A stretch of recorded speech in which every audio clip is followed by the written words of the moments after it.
Good afternoon, everybody. So I thought I'd reach out before the open house this time, present to you guys what I'm looking to present on Monday night, and in hopes that if you watch this video and you have questions that come up, you guys can come on Monday, 6:30 at the junior high library. And as I go through this, you can ask questions. And as always, you can send me an email through referendum@beecher200u.org, and I can add it to it. Some people have asked questions, and you'll see as I go through the slides. I hope to address those questions for those people. So thank you for those who continue to engage in this process. So without further ado, so here's our presentation. If at any point in time I seem to be going too fast in terms of slides, or if there's something on the slide that you'd like to see, please feel free just to hit pause, and you can look at it as long as you like. I'll also make comments to say, hey, hit pause here, because it's probably something I've talked about before, and I don't want to make you sit here for a half hour watching the presentation. So first of all, I want to thank the following people. Again, here's our committee members. We've added a few since the last time, and they have been great when it comes to providing me some input and asking great questions. So thank you to these fine folks. And again, our goal here is to explain the referendum to you, how it's going to affect you. I go a little bit further in depth with EAV and its relationship to levies and revenue.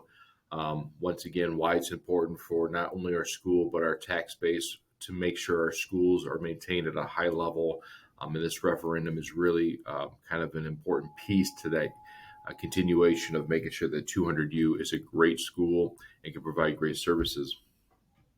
So first off, once again, if I vote yes on June 28th, what do you promise as a school district, as a superintendent, to make sure that you take care of? And so with that increased revenue that you'll see throughout the slides, here are 10 things I can tell you right off the bat I will commit to if this referendum passes. And this can be found on our website underneath the referendum tab. But these are things that, just to start as a baseline, things that I want to commit to our community. And the most important one is obviously number one, maintaining our classes and our staff, and trying to keep that level of learning at the level it is now, or even expanding it even more. Our sports and activities, we have some great opportunities for kids right now. We're still continuing to explore more options for them. We want to continue offering those opportunities for our kids. Our buildings, as you'll see throughout the presentation, we've done a great overhaul on our buildings. We still have lots to do. And so this referendum money will allow me to put money back into those operating costs so we can continue to fix and update things. So things like that.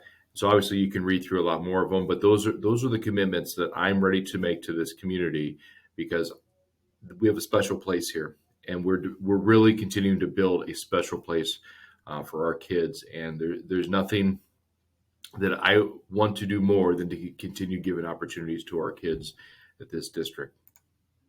So again, this is a question that was asked the first time around. It was asked again. It's a great question. So if I vote yes on June 28th, will I pay more in taxes next year? So I've said this a lot of the times. I can't tell you your tax bill next year. I can't. I don't know your EAV and things like that. But what I can tell you is the rate in and of itself. So last year, the 2020 rate was $635.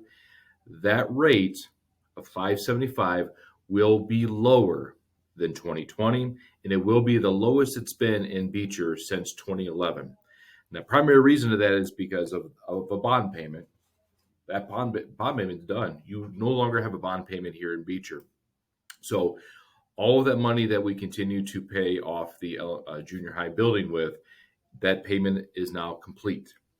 And so when we talk about the limiting rate at $575, there's not an additional cost to that. It's not $575 on your limiting rate plus a bond payment. I want to make sure that's abundantly clear. If you watch the finance meeting, the 2021 levy is $603. So even the 2001 levy, which again, it went down because our EAV went up, at $603, that $575 is still lower than that $603 bond. The $603 rate that you'll have this upcoming year because it has that bond payment. So I want to make sure that's abundantly clear. Your rate will be lower than it has been since 2011 at 575. So those are those terms we've talked about. The levy is what's used to gain that revenue. It's based on your EAV, which is your equalized assessed value. That's you'll find that on your tax bill. It's actually very easy to find. You'll actually see a tax bill in here. The limiting rate is the actual percentage that we multiply the EAV by to get our revenue. And then the extension, which is no longer here at Beecher, is a bond payment. Again, that's off our books next year. So here's what one of your guys' tax bills could look like. It could look like this form or this form. Depends on where you find it, whether you got a paper copy or an online copy. In either case, I had two wonderful taxpayers provide me bills so I can show you exactly what your bill looks like so you can actually do this math yourself if you follow along on the bottom. And you can actually find out your specific home, what it would be versus 2020 636, 635.28, or the 575 that we're asking for. So hopefully you can see my mouse. There's blue arrows. So this person's EAV was 79,647.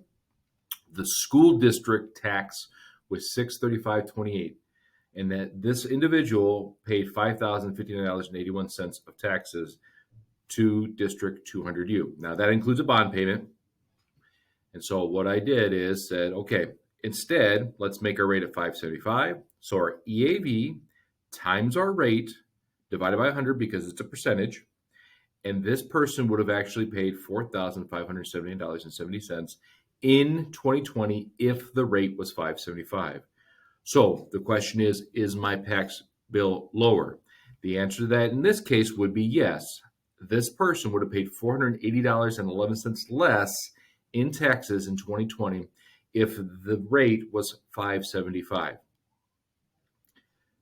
Here's another example. This individual using 575 at the EAV of 69,855 times that rate divided by 100. So this person would have ended up paying $4,016.66. This individual in this home would have actually paid $421 less in 2020 with the rate being at 575 instead of 635 with that bond payment. Okay. I just shared with you guys on the finance meeting that the 2021 is 603. So I actually went ahead and said, whoever this taxpayer may be, there's your EAV, your projected EAV in 2021. So at 2021, I actually ignore this because I can't I can't change a tax bill. So at 603,336, that's the rate this upcoming year, the 60336. This individual EAV with the rate would pay $5,180 if it was at 575. So again, this has gone down by 32 cents. If we continue to drop it, which is what I want to do here, this does not include a bond payment. This does. This person would actually pay $243 less this upcoming year in taxes to the school. And you can do the same math over here. This person's EAV, the rate at 575, the rate at 603, and this person's at 213. So this is how you can do it with your own tax bill to kind of get an idea how your taxes would have been affected. And then we can go from there. So this would be the 2022 tax levy. So there's a little, the next year's bill, you have 21 here, you have 22, you have your EAV, and then that would be 575. Okay. So how much, this is one of the questions I was asked, how much revenue has 200U actually increased? Well, in the last 10 years. So going all the way back to that 2011. Apologies. So going back 10 years, the actual revenue increase at 200U in a decade, the actual revenue increase is $620,000. So in 10 years, the school's actually gotten an additional $620,000 in a year. That's a 7.6 increase over that 10-year time span. And just to kind of give you a reference, last year, 2019 to 2020 was a $230,000 increase or a 2.7 increase. So what we're saying is here, and again, I know for inflation, when we say it's at 7.6 or 8.3, depends on what day and what news article you're reading at a particular time. It's anywhere between 6 and 7. Well, I'm telling you right now, the revenue in the district over a 10-year span has only gone up 7%, let alone expenses in 1 year. Now, again, I understand there's a lot more to inflation than just goods, and there's a lot more to running the school than just buying goods, but kind of gives you perspective. If as a district we've only increased revenue by 7.5% in a decade, it's really hard to kind of keep up with expenditures and operating costs as we move forward. And that's the key that I want everybody to keep on remembering. This is going towards operating costs. And then we'll kind of explain how that all works a little bit later. And here's the actual math behind it, guys and gals. All right, 2010, it was at 8.12. And then last year was at 8.74. Now you'll also see that the rate was at 4.74. It jumped all the way up to 5.9, and then it's starting to come back down. Your extension, this is your bond payment. This is done after this year. And so when you take your limiting rate plus your bond payment, that's the rate I'm referring to. So there's that 635. If we wanted, we could put 2021 here, and we could fill this in down here. Now, as you'll notice, as this limiting rate went up, your EAV as a community actually went down. And then as your EAV has come back up, your limiting rate has gone back down. So it's important to know that property value is imperative to stay high if we want our tax rate to go down. It's so that's how they're related. So when we talk about revenue, that CPI that I mentioned last time, that CPI tells the district, hey, you're allowed to ask for 1% more on your money. This is all very basic explanations. It's not 100%, but it's going to get the point across, I hope. So you're allowed to ask for 1% more. So that is your amount of money you're allowed to ask for. So depending on what your property value is, depends on your rate. And it's a lot like a teeter-totter. So if my revenue is stagnant and my EAV, my property values are very high, then my levy rate is very low. If you go to Piatone, folks, and you look at theirs, their EAV is very, very high. They have very high property value. That's why their limiting rate is so low. If you go to some other districts, when your EAV, or if you go back to the slide I showed you here back in 2014, 2015, the EAV was super low. And because it was so low, your limiting rate was super high. And this is how it works. So if we want our revenue, and we want our we have our revenue, if we want our rate to continue to go down, we need our property values to continue to go up. And if the property values go down, the rate goes up, just like a teeter-totter. So hopefully that kind of gives you a better visual of what all of these things mean. EAV is your property limit. Your rate is the tax they're pulling from that to get to the revenue. And here's kind of another visual. So for Beecher specific, so here's your EAV over that decade. So it went down, and then back up, and then here's your limiting rate. It went up, and now it's coming back down. So they're connected. Your EAV and your rate are connected. The better the EAV, the better your rate's going to be, as in the lower your rate's going to be. So, excuse me. So again, reiterate, if we want our rate to continue to go down, we need our property values to continue to go up. And how do we find that? How do we find out what the rate is or the EAV? Well, the county tells you the EAV of the area. So our EAV in 2020 was 172 million. The revenue requested was 8.7. So we just do some math. 8.7 divided by 172 gives me a percentage of 0.0506. And because, again, that's a percentage, we multiply by the 100, and that's how that rate came about. So this is the money requested per the CPI. This is the Will County telling us what our property is worth. And so this is the formula, and this is how they get it. Again, super basic form of it, but it gets the idea across. All right. So I've been having a lot of questions about, why are we asking for more money? We have money in the reserves. Well, one of the big portions of the reserves was we used to cover the HVAC, which is a great idea. So your operating costs are what we spend every single year. Primarily, that's going to be your salaries, your transportation costs, your general upkeep, your day-to-day interactions. Those are your operating costs, and this is really what we need to address moving forward here in Beecher.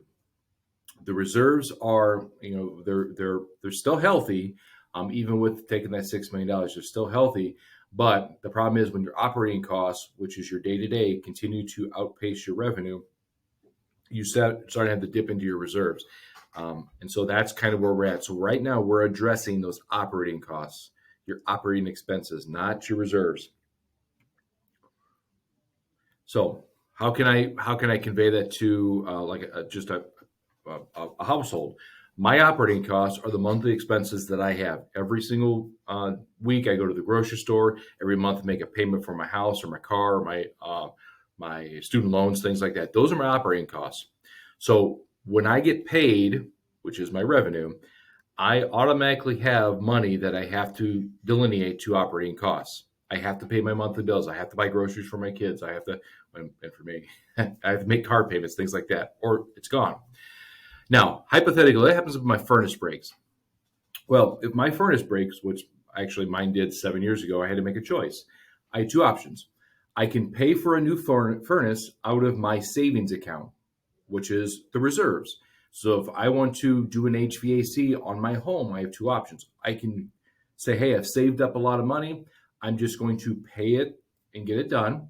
Or I can go to the bank and say, hey, Mr. Banker, I need a loan bond. And then I use that loan or that bond to pay for my furnace.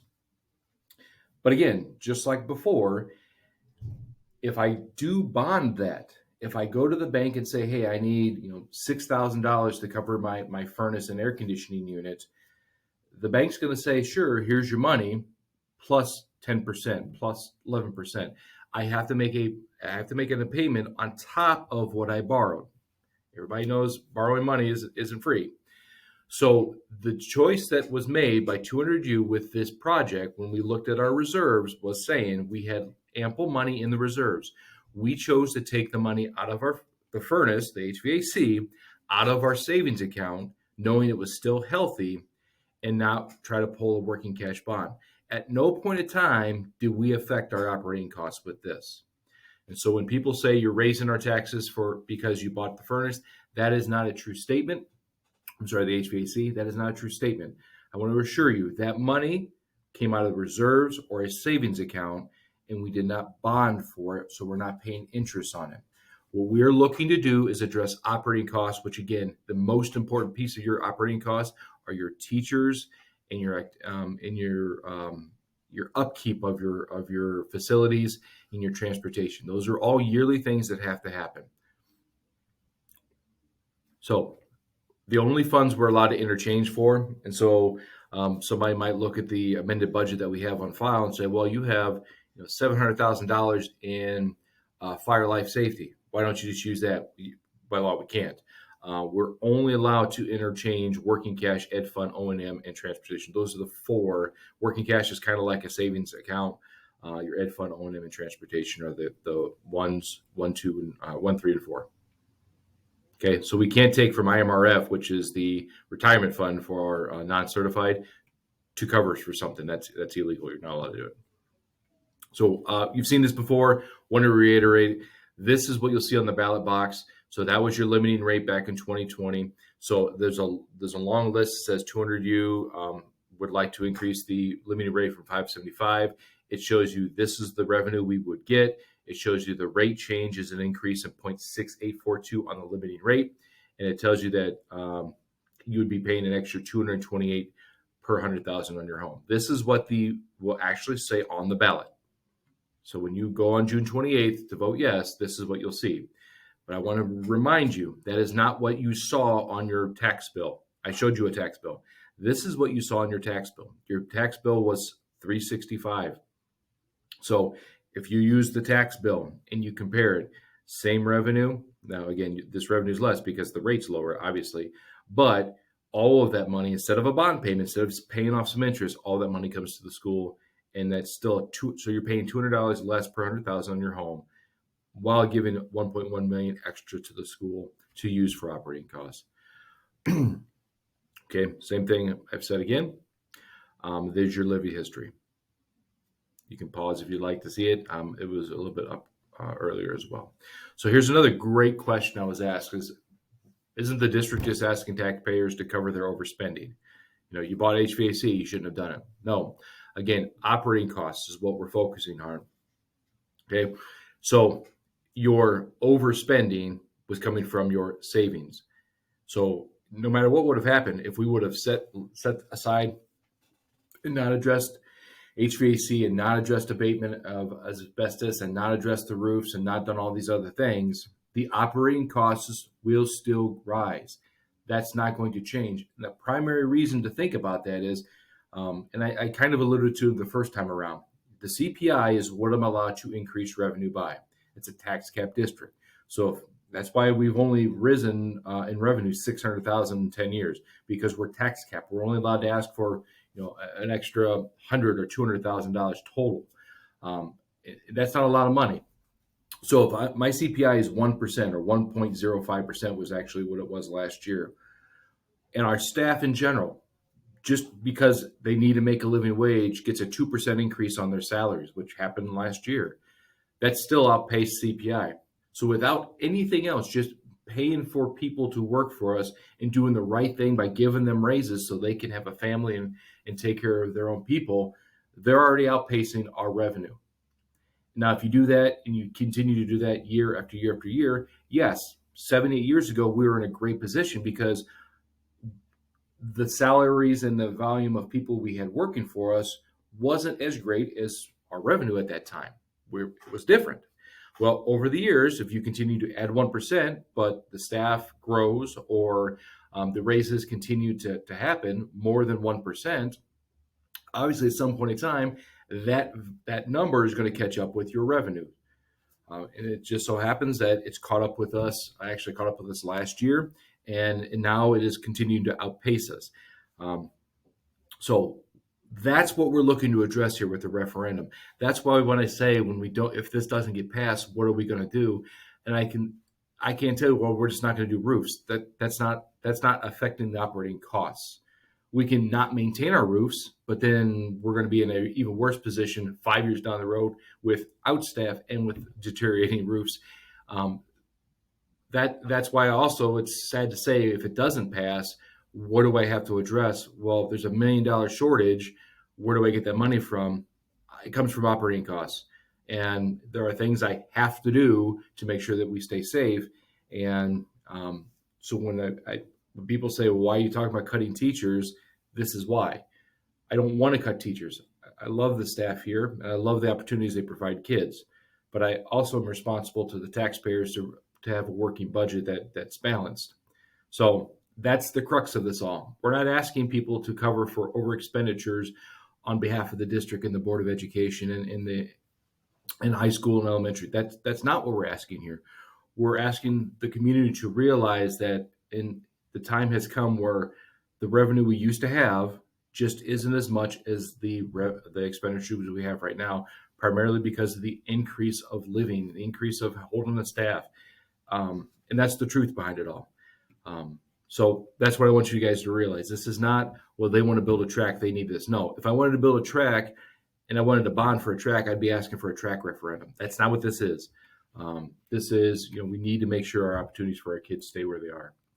And what have we done? Well, I've said this before. We added $900,000 in positions over the last 3 years. These are all needed positions. We didn't add something in here because we felt that we wanted to waste taxpayer money. Every one of the people we've hired are great people, and they provided us great opportunities for our kids. Projects. Now, a lot of these came out of the savings. Some of them were integrated in the operating costs, but still, some of these are things you have to maintain. And this is why, if you look at if you went back to 2018 when Mr. Cox got here, and you look at now where, Mr. Peters does a presentation, the balance on hand has gone down by, $6 million, $7 million, because we continue to, spend what we can, and then we have to pull out from those savings. So Opportunities for kids. That's what we're looking for. $1 million alone in making high school and elementary safer because it removes the asbestos, so it's safer for our kids and for our staff. And there's the HVAC we talked about. So $10.8 million in 3.5 years. Things that were needed for kids, needed for staff. And so that's kind of the things. So why should I vote yes? If I'm a parent, I need these schools to continue to be the best they can for my kids. Grandparents, same thing.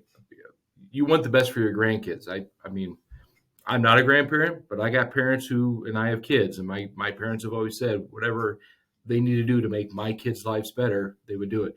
Business owners, you want your schools to be great because you want people to come to your community, to live here, to buy things here, to want to work here. Property owners, I talked about that teeter-totter. We need that property value to continue to go up so our rate can go down. This 575 is just 1 year. Then it goes, but continues to follow CPI.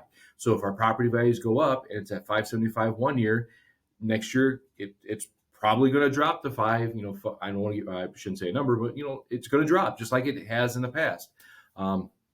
Seniors, there's a lot of opportunities out there for exemptions to your assessors, especially if you have some extra needs. Contact the assessor. You can even freeze your EAV so you're not affected at all. So make sure you take care of those exemptions. And if you need any help at all, reach out to us. We'll do our best. We're glad to help any citizen we can. Look at those exemptions, especially our seniors. How can we help you guys out? So that's why we need to make our schools. We need to keep our schools great, so our property is good and our community is great. And again, I mentioned this. What happens if it doesn't? We'll have to run something through in November. Right now, I'm looking at a working cash referendum. Again, talking about working cash, we talked about this before. That's a loan. If I take out a loan, I got to pay interest. If I pay interest, I'm giving money to somebody else and not our kids. And to me, that is an injustice to our taxpayers and our students. And it's a waste of money.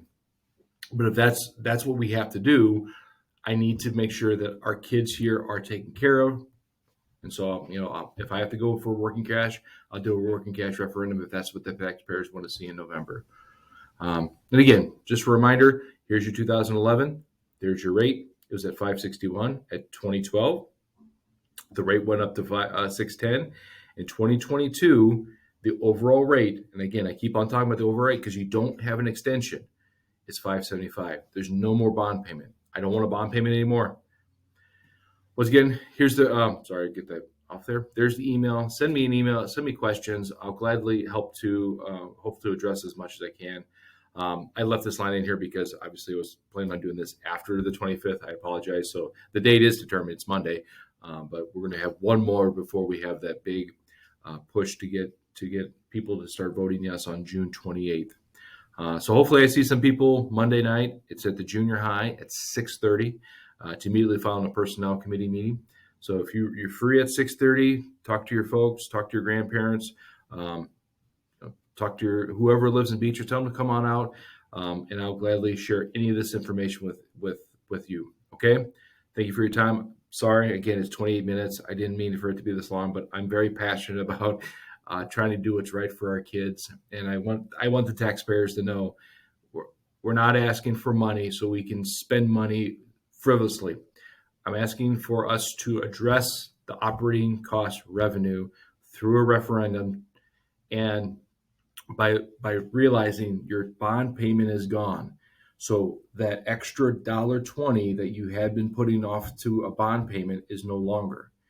And so I'm hoping that as community members, you realize that take part of that $1.20 and reinvest it into our kids.